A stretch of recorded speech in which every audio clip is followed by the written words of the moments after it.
When it comes to weight loss, no two people are the same. That's why Noom builds personalized plans based on your unique psychology and biology. Take Brittany. After years of unsustainable diets, Noom helped her lose 20 pounds and keep it off. I was definitely in a yo-yo cycle for years of just losing weight, gaining weight, and it was exhausting. And Stephanie. She's a former D1 athlete who knew she couldn't outtrain her diet, and she lost 38 pounds. My relationship to food before Noom was never consistent. And Evan, he can't stand salads, but he still lost 50 pounds with Noom. I never really was a salad guy. That's just not who I am. Even through the pickiness, Noom taught me that building better habits builds a healthier lifestyle. I'm not doing this to get to a number. I'm doing this to feel better. Get your personalized plan today at Noom.com. Real Noom users compensated to provide their story. In 4 weeks, the typical Noom user can expect to lose 1 to 2 pounds per week. Individual results may vary.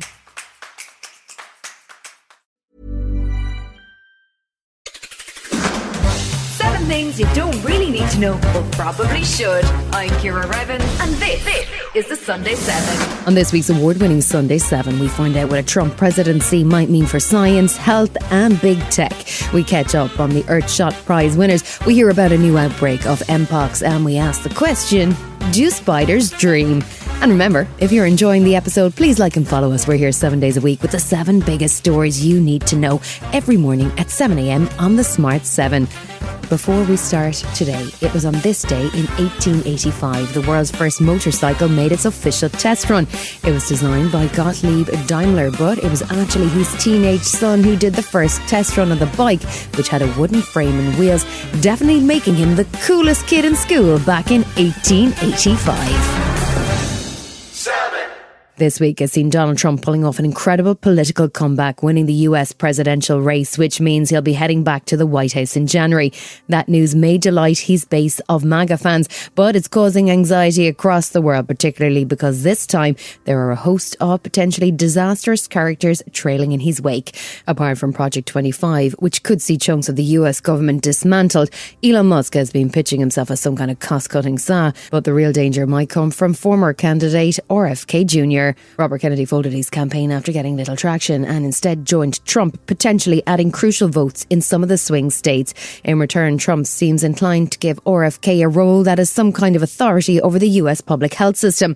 The issue that's causing alarm is that Kennedy is a noted conspiracy theorist with a long list of favourite topics, including the dangers of vaccine and the idea that COVID-19 was genetically engineered. He's also championed theories about big pharma and their connection to mass shootings. It could lead to absolute chaos, and he spoke to NBC News after Trump's win to list out his priorities, including tackling the FDA and what he sees as corruption, making vaccines optional and potentially removing fluoride from US water supply. I'm going to do things that clean up the corruption in the agency. That's the really, we have 1,000 ingredients in our food that are illegal in Europe, that are illegal in other countries, and they're making our kids sick. So does that mean seeking like lawsuits? They're there because of corruption in our agencies. I'm not going to take away anybody's vaccines. I've never been anti-vaccine. If vaccines are working for somebody, I'm not going to take them away. People ought to have choice, and that choice ought to be informed by the best information. So I'm going to make sure the scientific safety studies and efficacies are out there, and people can make individual assessments about whether that product is going to be good for them. I think fluoride is on the way out because of that court decision. I think the faster that it goes out, the better. I'm not going to compel anybody to take it out, but I'm going to advise the water districts about their legal liability, their legal obligation to their service zones and to their constituents, and I'm going to give them good information about the science, and I think that fluoride will disappear. Don't forget this man who had a brainworm famously stashed a dead bear cub in Central Park and once transported the head of a dead whale on top of a car filled with his kids. Trump seems unconcerned though, and he was even suggesting that Kennedy's role could be broader. Robert F. Kennedy Jr. we have. And he's going to work on health and women's health Epidemiologist Syra Madad from the Harvard Kennedy School sounds justifiably concerned that a conspiracy theorist and podcast listener might actually be in charge of anything. It's dangerous. And if you look at his track record, first, he's not a medical expert. He's not a public health official. He has decades and decades of spewing rhetoric that is against science. It's against the established scientific evidence that we have. And so to have someone that is sharing these types of thoughts and ideas, influencing policy, influencing oversight, is quite dangerous for public health and for all Americans.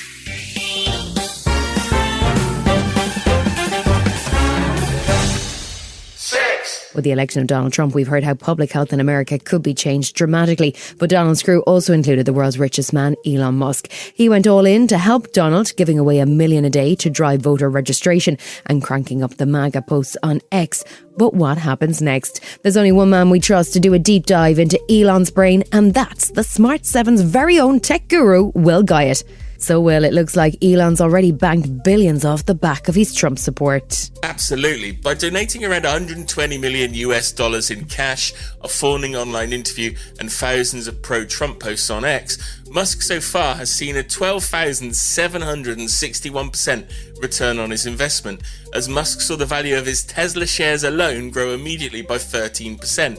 And in anticipating that his support of Trump might result in a glorious period for Elon and all of his businesses, his entire portfolio seems to be boosted by investors, encouraged that Trump may give him more power. Elon already has a lot of government contracts, right? So what is he hoping for now? US taxpayers have played a huge role in Elon's success, but he doesn't necessarily want you to know that. It's not an easy question to answer, but Tesla has benefited under a mechanism called regulatory credits as recently as 2019, and even Musk admitted they got close to bankruptcy that year as they geared up on the development of the Model 3 car.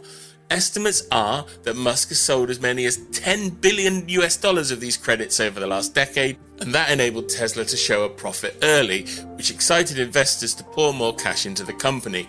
And let's not forget also that SpaceX gets a significant source of cash from NASA for space rockets and stuff like that. So it's hard to understand exactly what Musk wants from Trump, but given Donald has already said he's going to apply tariffs to Chinese and European electric vehicles sold in the US, but not on Teslas, that could be a big boost to Musk's fortunes. Trump has also claimed he might put Musk in charge of an audit of government waste, and Musk's fans love that idea, given that he walked into Twitter and fired over 75% of the staff when he purchased the company. If the likes of RFK, Elon and Joe Rogan or Alex Jones are put in charge, what does that mean for regular Americans? It seems bonkers that a conspiracy-loving Kennedy, a couple of podcasters and a wannabe Tony Stark might actually become part of the US administration. Political watchers reckon Trump will reward those who've been loyal to him, but while it's hard to predict what happens right now, Trump has already said that RFK's wish to remove fluoride from US water sounded like a good idea. If you wonder what the hell I'm talking about, it's been a long-held conspiracy that fluoridation, which fights tooth cavities, causes other issues. Experts have said that the US should be focusing on thornier issues like removing lead from US water, but it appears that Trump may focus on those popular buzzword conspiracy topics. The Trump bump has seen crypto climb too. Do we think Donald will really throw the US government's weight behind it? Whatever you think of Trump, Bitcoin has hit an all-time high as he made an election promise to prioritise the roller coaster cryptocurrency. While Biden felt the risks and relative unregulated nature of cryptocurrencies was dangerous to everyday Americans, Donnie is all in, pledging he'd make the US the Bitcoin superpower of the world and saying he might even fire the regulator of the commission that took legal action against crypto firms under Joe Biden. Does he actually know what crypto is? Based on a question Trump tried to answer in September, it might just be another grind or hustle for the president-elect. Asked why it was important for America to lead on cryptocurrency adoption, Trump said, "It's like AI. It's like so many other things. You know AI. It needs tremendous electricity capacity beyond anything I've ever heard. If you take all the electricity coming out of the US in order to have been dominant in AI, you need twice that. Just for this one thing. Who would make that?" That probably tells you everything you need to know about what Donald Trump really understands about cryptocurrency. nothing. Will Donald in the White House mean that big tech pulls back from investment around the world and in the UK in particular? Trump appears focused on more tariffs globally, charging businesses to trade with the US or in the US, and a bigger focus on creating jobs back on the US homeland, potentially at the expense of other US companies' operations in other countries, including here in the UK. And intriguingly, Trump has promised to relax oversight on artificial intelligence, and that could potentially see a number of promising UK startups leave this country if they feel they're being over-regulated. And while Musk loves Trump, he's threatened Zuckerberg with jail, and he's promised he'll do something about Google's power. It might be a couple of uneasy months for big tech as they work out what's going to happen under Donald Trump. And finally, we really shouldn't have been playing Wordle this week, should we? Tech workers behind the game from the New York Times are currently asking players not to use the still popular app as they're out on strike. The New York Times Tech Guild features around 600 unionised workers for the massive US publication, and they've gone on strike this week as they've been trying to collectively negotiate with the company for its first contract and recognition for the union over the last 2 years. They've accused management of dragging their feet and also implementing return to office mandates without even bargaining with staff, and they reckon they've also been intimidated when they've gone out on strike. The Guild says it's pushing to address racial disparity in its workers' pay and to ensure job security. For those who want to support the union but still want to get their Wordle fix, they've even built their own rival to the app. But if you refuse to step over the digital picket line, you're going to lose your Wordle streak. Still to come on the Sunday 7, there's no good news on climate change, and we wonder, do spiders dream?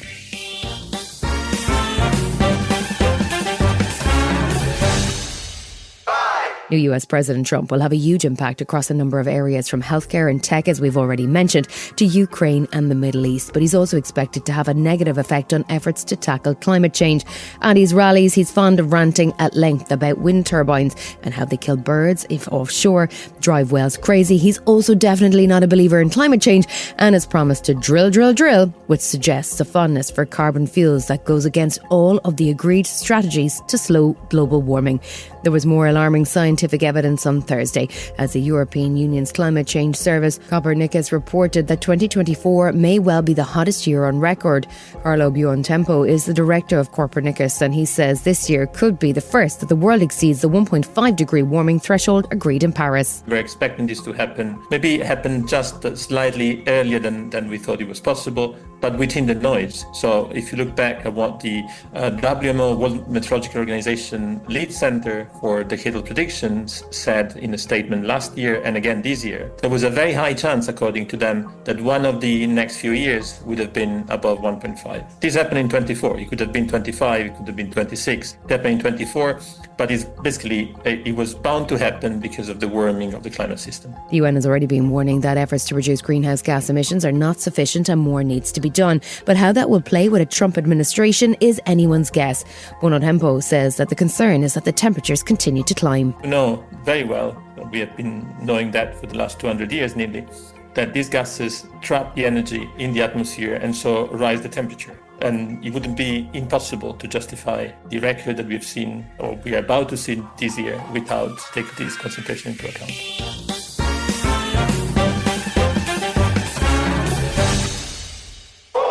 A new variant of Mpox has been detected in the UK. The first time the new, more infectious version has been detected outside of Africa. 2022 saw a mass outbreak in the UK with 3,000 cases, which was tackled with a targeted vaccine programme. But this new variant appears to have arisen initially in the Congo and has now turned up in a smaller cluster in London. Dr. Natalie McDermott is an infectious disease clinician, and she says that while the disease is concerning, the number of cases remains very small for now. It's very unlikely that the UK population is going to, one, be aware of anyone who has been in contact if that individual is not aware themselves, and if that individual is aware, then they're likely to have been isolated at home. So it's really a very, very low risk to the wider UK population. The new variant is concerning, however, as the virus appears to have evolved and does pose a greater risk of transmission, as Dr. Helen, who is a Director of Public Health, explains. The reason this one is different, and the reason we are more concerned about this one, is because it's airborne transmission. And this is why I've been working with colleagues at the Gibraltar Health Authority to make sure that we have plans in place so that even if we suspect a case, we have specialist rooms and equipment so that we can rapidly identify and treat them. Still to come on the Sunday 7, we head to Cape Town for the Earthshot prize and do Spider's Dream. Right after this. When it comes to weight loss, no two people are the same. That's why Noom builds personalized plans based on your unique psychology and biology. Take Brittany. After years of unsustainable diets, Noom helped her lose 20 pounds and keep it off. I was definitely in a yo-yo cycle for years of just losing weight, gaining weight, and it was exhausting. And Stephanie. She's a former D1 athlete who knew she couldn't outtrain her diet, and she lost 38 pounds. My relationship to food before Noom was never consistent. And Evan, he can't stand salads, but he still lost 50 pounds with Noom. I never really was a salad guy. That's just not who I am. Even through the pickiness, Noom taught me that building better habits builds a healthier lifestyle. I'm not doing this to get to a number. I'm doing this to feel better. Get your personalized plan today at Noom.com. Real Noom users compensated to provide their story. In 4 weeks, the typical Noom user can expect to lose 1 to 2 pounds per week. Individual results may vary.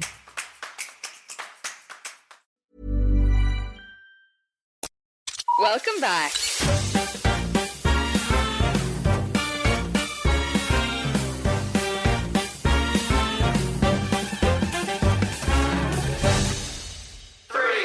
If you spot your local astronomer staring at the night sky in a particularly excited way over the next few weeks, it's probably because they're hoping to see a phenomenon that occurs only once every 80 years.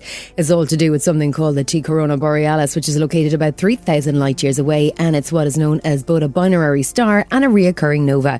Because it's a combination of a white dwarf and a red giant, it's prone to outbursts, and it's expected that one is due pretty soon, which will see the zombie star spring to dramatic life, as NASA astrophysicist Padi from the Goddard Spaceflight Center in Maryland explains. A zombie star is a nickname for a nova explosion that we are expecting to go off real soon now. The star that will cause the explosion is called a white dwarf. It's a dead star. It no longer fuses hydrogen to helium at its core like our sun is doing now and will do for billions of years. That process has stopped, so it's basically a star that is fading out. It's dead. But what will happen when the nova explosion happens is that it's got enough material that it's gathering from this companion that it's gobbling material from, that an explosive thermonuclear runaway explosion will happen, and in that moment the star becomes undead, so it's a zombie star.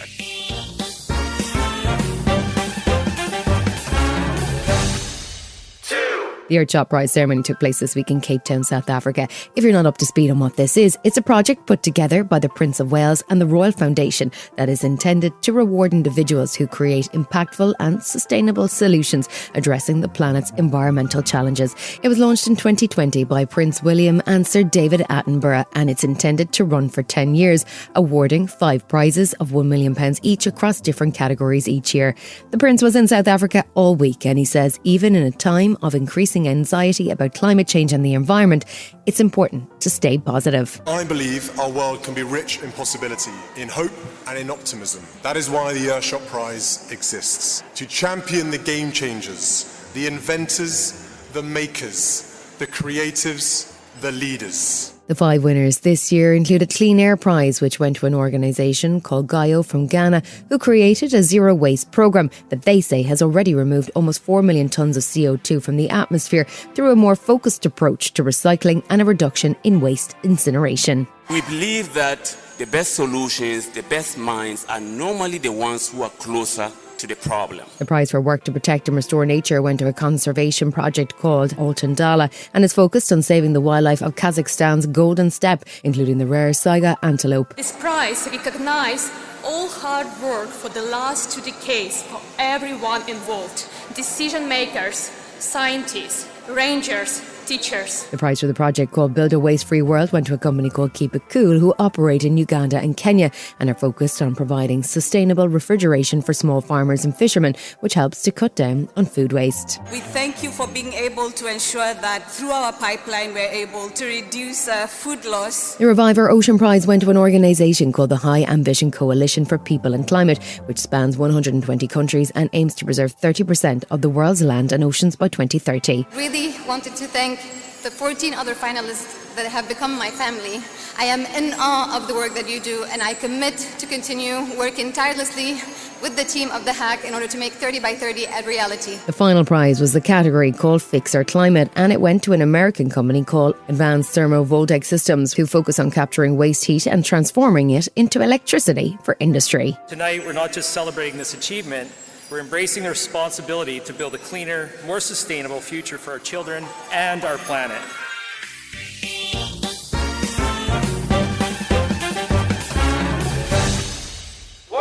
This may not be a question you've previously considered, but do spiders dream? Most people are either running screaming from the 8-legged arachnid or shrugging as they brush past a web. But science has taken an interest in what our little spider friends get up to when they're asleep. You might be wondering how science came up with this idea. Well, Daniela Rosler is a behavioural ecologist at the University of Konstanz and the Max Planck Institute of Animal Behaviour. She'd been studying jumping spiders for a while, but she had a brainstorm to investigate what spiders as a species get up to at night. She observed spiders in her specimen boxes all exhibiting similar behaviour, dangling from a thread and remaining still, which suggested that there was a common pattern in how spiders sleep. In the first night we saw those twitches, which was very in line with what you probably used to see in dogs and cats when they dream. When we saw that all those twitching always co-occurred with movements of the retinas, that's when we were like, okay, wow, yeah, this could really be REM sleep. Spiders are notoriously difficult to study in terms of brain activities because the hydraulic pressure of the spider just does not really allow that to be done easily. But we can demonstrate that this is actually REM sleep in a behavioral way. During REM sleep, you will find a big range of animals need much higher stimulus to wake up and react. So it is very important right now that we actually demonstrate a reduced responsiveness during this leg curling time that we think is like REM sleep before we really will be able to say something definite. This has been the Sunday 7. Wherever you're listening, do us a favour and hit the follow button. We'll be back tomorrow at 7 a.m. with the regular Smart 7. Have a great rest of your weekend. Produced and published by Daft Doris. If there's one thing that my family and friends know me for, it's being an amazing gift giver. I owe it all to Celebrations Passport from 1-800-Flowers.com, my one-stop shopping site that has amazing gifts for every occasion. With Celebrations Passport, I get free shipping on thousands of amazing gifts. And the more gifts I give, the more perks and rewards I earn. To learn more and take your gift giving to the next level, visit 1-800-Flowers.com/ACAST. That's 1-800-Flowers.com/ACAST.